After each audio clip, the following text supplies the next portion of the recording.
So అన్న మీరేం చెప్తారు అంటే ఎందుకు ప్రజలలో ఈ రకమైనటువంటి ఆలోచనలు వచ్చినాయి? సో ప్రజల్లో వచ్చినటువంటి మార్పా, పార్టీలలో వచ్చినటువంటి మార్పా, అసలు వ్యవస్థలో జరగాల్సిన మార్పులు ఏం జరగాలనుకుంటున్నారు? ఇప్పుడు ఈ మార్పుకు అసలైన కారణం నాయకత్వ లోపం. సిద్ధాంతపరంగా ఏ నాయకుడు కూడా దాన్ని ఫాలోఅప్ చేయట్లేదు. ఇప్పటిదాకా మీరు అన్నట్లు అన్నలు చెప్పినట్లు వామపక్షాలు అంటే ఎర్ర జెండా, ఒకప్పుడు ఎర్ర జెండా అంటే ఎదురు లేకుండా పోయింది. ఇవాళ ఎర్ర జెండా అంటే కనుమరుగైపోతుంది. ఎందుకు అంటే వాళ్ళ ఐక్యత లేకనే.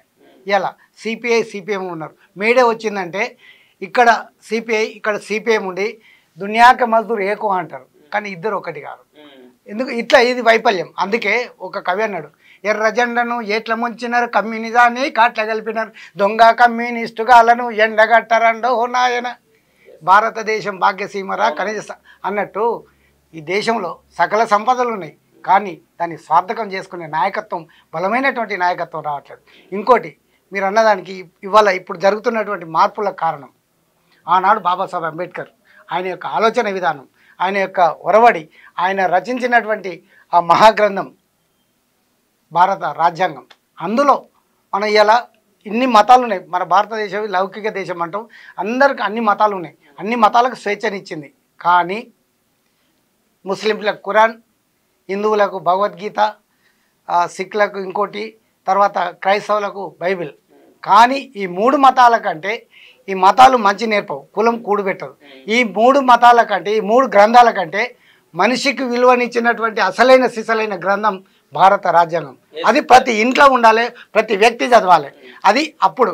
కానీ ఇప్పుడు మదమెక్కిన ఇప్పుడు గౌరవనీయులు అమిత్ షా గారు భారత రాజ్యాంగంతో అందులో ఉన్నటువంటి విలువలతోటి నువ్వు ఒక కేంద్ర మంత్రివై, హోమ్ మినిస్టర్ వై ఇవాళ అంబేద్కర్నే తూలనాడినటువంటి నికృష్ట వెధవ అంటే నీకు ఇక దేంతో పోల్చిన వేస్ట్ నువ్వు. అందుకే ఈరోజు చెప్తున్నా, ప్రతి ఇంట భారత రాజ్యాంగం ఈ మూడు గ్రంథాలు చదవండి, ఎవరి మతం వాళ్ళది, ఎవరి కులం వాళ్ళది.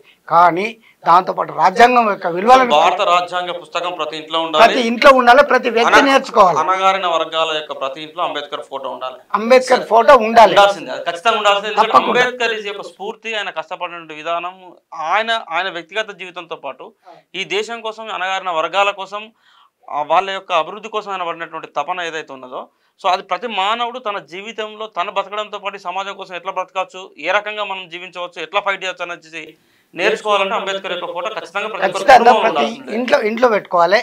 దాంతోపాటు ఇవాళ రాజ్యాంగం బుక్ ఇంట్లో పెట్టుకోవాలి. దాన్ని చదువుతూ ఇవాళ బాబాసాహెబ్ అంబేద్కర్ ఇచ్చినటువంటి స్ఫూర్తితోటి రాజ్యాంగంలో పొందుపరిచినటువంటి ఆర్టికల్ 3 ప్రకారంగానే ఇలా తెలంగాణ సాధించుకున్నాం. ఆనాడు తెలంగాణలో అసలు బాసిన ఎస్సీ ఎస్టీ బీసీ సోదరులు ఎంతోమంది పోయారు, ఆడవారు మగవారు. కానీ అగ్రవర్ణాలు ఎవరు పోలేదే ఇవాళ. అందుకే అగ్రవర్ణాలు ఎప్పుడు కూడా కుర్చీ కాడు ఉన్నాయి, అధికారం కాడు ఉన్నాయి, ఉద్యమాల కాడ ఎప్పుడు అణగారిన వర్గాలు ఉన్నాయి. కాబట్టి ఈరోజు ఆనాడు అంబేద్కర్ కళలు కన్నటువంటి నిజమైన స్వాతంత్రం రాలేదు. ఎందుకని అంటున్నట్టే, ఎలా ఎస్సీలకు నేను ఒక ఎస్సీ దళిత బిడ్డ, నాకు రిజర్వేషన్ ఉంది, ఎస్టీలకు రిజర్వేషన్ ఉంది, మైనార్టీలకు రిజర్వేషన్ ఉంది. కానీ ఈ దేశంలో అత్యధిక శాతం ఉన్నటువంటి బీసీలకు, ఒక 60% పైన ఉన్నటువంటి బీసీలకు రాజ్యాధికారం లేదు.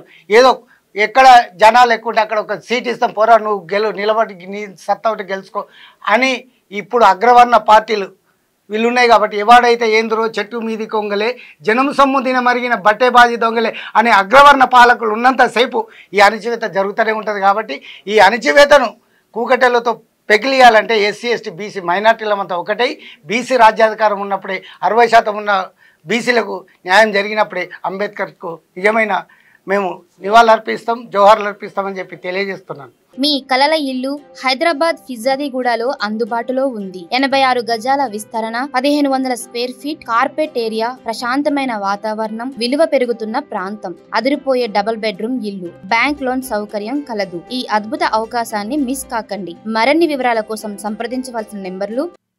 లైక్ చేయండి,